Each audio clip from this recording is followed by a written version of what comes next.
নমস্কার বন্ধুরা, #আমান্তিকার নতুন একটি ব্লগে আপনাদের স্বাগত জানাই। প্রত্যেক বছর 2 বাংলা থেকে বহু মানুষ আমেরিকাতে পাড়ি জমান। আমেরিকায় আসার পর তারা হয়তো কোনো অ্যাপার্টমেন্টের সন্ধান করেন, কিন্তু কিভাবে অ্যাপার্টমেন্টের খোঁজ করবেন, অ্যাপার্টমেন্টে থাকার কি সুবিধা, কি অসুবিধা, আমেরিকায় আসার পর অ্যাপার্টমেন্ট খুঁজতে গিয়ে আমরা কি প্রবলেম ফেস করেছি, তার সমস্ত কিছু নিয়ে কথা বলবো আজকে আপনাদেরই সাথে।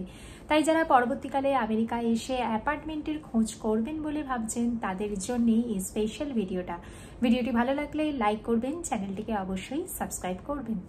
আপনাদের আমেরিকার ভিসা যখন রেডি, আমেরিকায় আসার দিনক্ষণও যখন প্রায় পাকা হয়ে গেছে, তখন থেকেই কিন্তু আমেরিকায় আসার জন্যে কিছু প্রিপারেশন আপনাদেরকে নেওয়া শুরু করতে হবে। যেরকম ধরুন, আপনারা যে স্টেটে থাকবেন সেই স্টেটের কোন অঞ্চলে থাকবেন, আপনাদের প্রেফারেন্স কি রয়েছে, কোথায় থাকলে আপনাদের সুবিধা হবে, যদি আপনাদের সন্তান থেকে থাকে সন্তানদের কোন স্কুলে ভর্তি করবেন, সেই স্কুলের আশপাশে কিন্তু আপনাকে থাকতে হবে। আমাদের দেশে আমরা যেরকম অনেক দূর থেকেও আমরা যেরকম দূরবর্তী কোনো অঞ্চলের স্কুলে সন্তানদের ভর্তি করতে পারতাম, আমেরিকাতে কিন্তু সেই সুযোগ নেই। আমেরিকাতে আপনার সন্তানের স্কুলের আশপাশেই কিন্তু আপনাকে থাকতে হবে।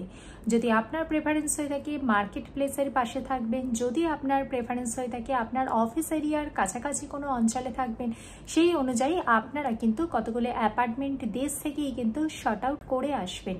তাহলে কিন্তু আমেরিকাতে আসার পর কিন্তু আপনাদের কাজটা কিন্তু অনেকটাই সহজ হয়ে যাবে।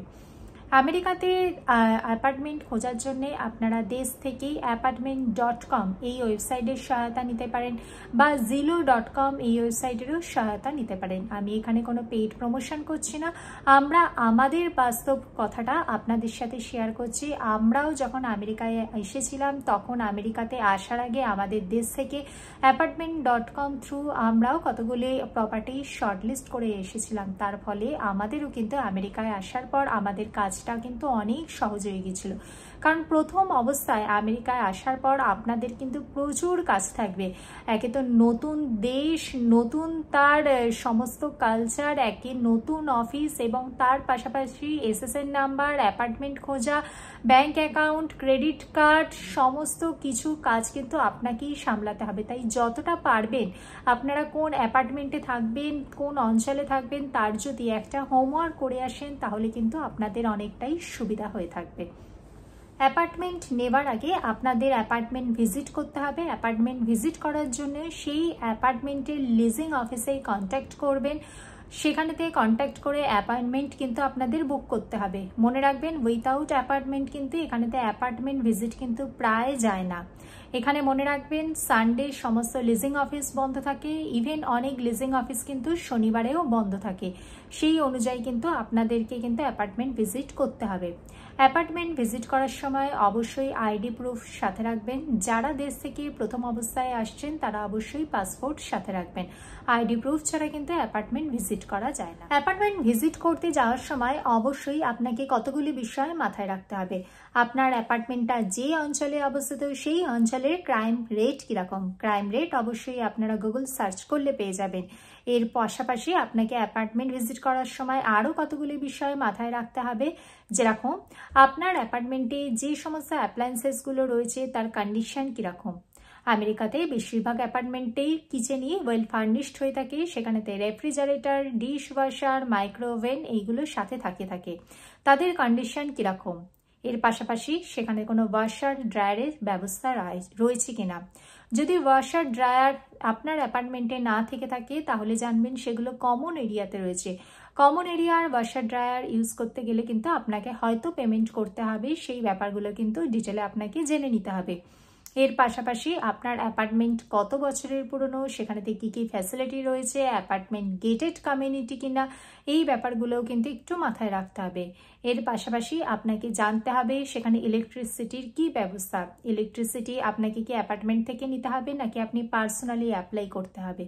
ইন্টারনেটের কি কন্ডিশন, এর পাশাপাশি ওয়াটারের কি কন্ডিশন, এখানেতে ট্র্যাশের কি ব্যবস্থা, এই সমস্ত কিছু কিন্তু আপনাকে কিন্তু জেনে নিতে হবে একদম ডে 1-এ, নয়তো কিন্তু পরবর্তীকালে হয়তো অনেক ধরনের সমস্যা আসতেই পারে। অ্যাপার্টমেন্ট দেখে পছন্দ হলে তখন আপনাকে অ্যাপ্লিকেশন করতে হবে। অ্যাপ্লিকেশন করার সময় একটা চার্জ পে করতে হবে। অ্যাপ্লিকেশন চার্জ সাধারণত অ্যাপার্টমেন্ট টু অ্যাপার্টমেন্ট ভ্যারি করে থাকে, তবে সাধারণত পার পার্সন $40 থেকে $80 মতো হয়ে গিয়ে থাকে। এই অ্যাপ্লিকেশন করার সময় আপনাকে কিছু ডকুমেন্টসও সাবমিট করতে হবে, যেরকম ধরুন পাসপোর্টের কপি, তার সাথে I-94, তার সাথে আপনি যেখানে জব করেন তার একটি ডকুমেন্টস, এই সমস্ত কিছু কিন্তু সাবমিট করতে হবে। আমরা যখন আমেরিকাতে প্রথম এসেছিলাম তখন যখন অ্যাপার্টমেন্ট নিয়েছিলাম তখন আমাদের কোনো ক্রেডিট স্কোর বা কোনো রেন্টাল হিস্ট্রি কিছুই ছিল না। তো সেক্ষেত্রে আমাদেরকে $500 নন রিফান্ডেবল একটা ডিপোজিট করতে হয়েছিল।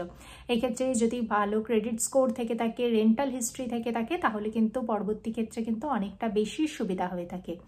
এই অ্যাপার্টমেন্ট এই বুকিং করার যে অ্যাপ্লিকেশন সেটা প্রসেস হতে কয়েকদিন সময় লাগে। প্রসেস হয়ে যাবার পর আপনার হাতে কি হ্যান্ডওভার করা হয়ে থাকে। প্রথম যখন আপনার হাতে কি হ্যান্ডওভার করা হবে তখন প্রথমেই কিন্তু আপনি আপনার অ্যাপার্টমেন্টের একটা ভিডিও রেখে দেবেন এবং আপনার সমস্ত অ্যাপ্লায়েন্সেসগুলোর কন্ডিশন ঠিক রয়েছে কিনা বা আপনার সমস্ত কিছু কিন্তু আপনি চেক করে নেবেন। সেই চেক করার জন্য একটা চেকলিস্টও হয়তো আপনাকে দেওয়া হয়ে থাকবে এবং সেই চেকলিস্টটা কিন্তু আপনাকে ভালোভাবে কিন্তু মেনটেন করতে হবে এবং চেকলিস্টটা ভালো করে চেক করার পর কিন্তু আপনার ভিডিও এবং চেকলিস্ট সমস্ত কিছুই কিন্তু অ্যাপার্টমেন্টে আপনাকে মেল করে সেন্ড করে দিতে হবে, যাতে পরবর্তীকালে কিন্তু আপনার যাতে সুবিধা হয়ে থাকে। কারণ পরবর্তীকালে যদি আপনি অ্যাপার্টমেন্টকে ছেড়ে অন্য কোথাও যান বা অ্যাপার্টমেন্ট শিফট করে যান, তখন কিন্তু আপনি যে কন্ডিশনে অ্যাপার্টমেন্ট নিয়েছেন সেই কন্ডিশনেই কিন্তু আপনাকে হ্যান্ডওভার করতে হবে।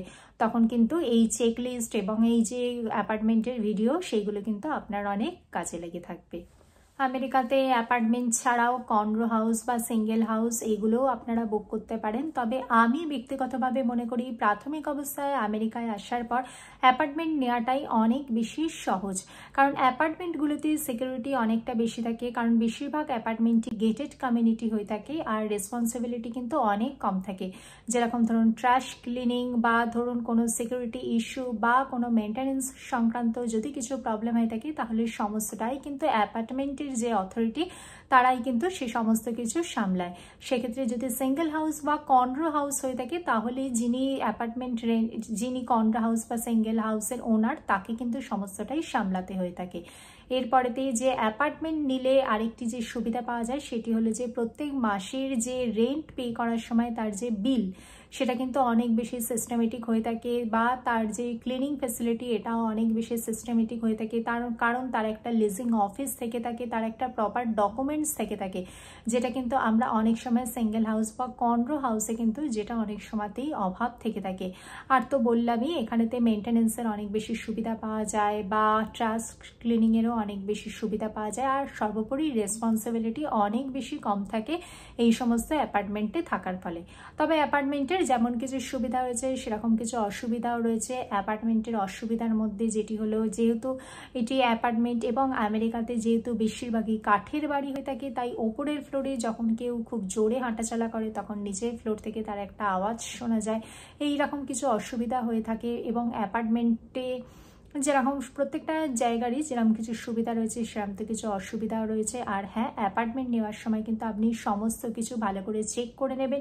ইভেন কার্পেটের কন্ডিশন থেকে শুরু করে সমস্ত কিছু কিন্তু আপনি চেক করে একটা ভিডিও করে নেবেন এবং ভিডিওটি কিন্তু অবশ্যই আপনার যে লিজিং অফিসের মেল অ্যাড্রেস রয়েছে সেখানে কিন্তু সেন্ড করে রাখবেন।